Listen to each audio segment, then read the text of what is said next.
Let me ask you, as a former prosecutor, if you've heard about a politician that have received gifts from business people for years, hundreds of thousands worth of gifts, what could you have done?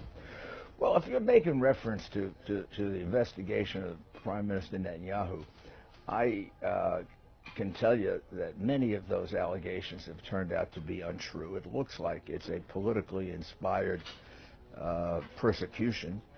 I am very worried, not just here in Israel, but in the United States and all over the world, that we're now criminalizing politics.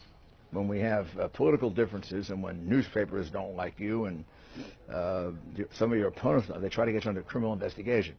And personally, as a cigar aficionado, which I am, I'm one of the better known cigar smokers in America.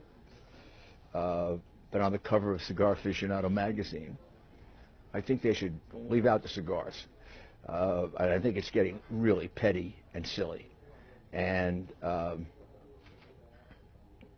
me, Prime Minister Netanyahu is a hero.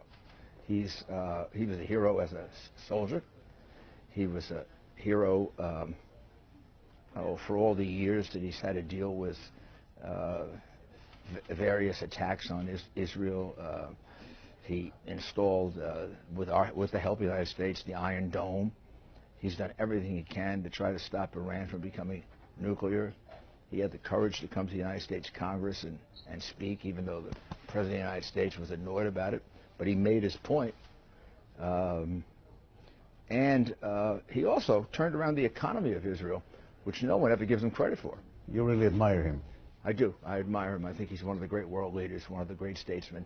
And I do know that President Trump thinks very highly of him. Unlike what we suffered through the last 8 years, I think what we can look forward to now is a good relationship where there's mutual respect. Not that they're going to agree on everything. They're not. You never do. I don't agree with President Trump or even Prime Minister Netanyahu on everything. I don't agree with myself on everything.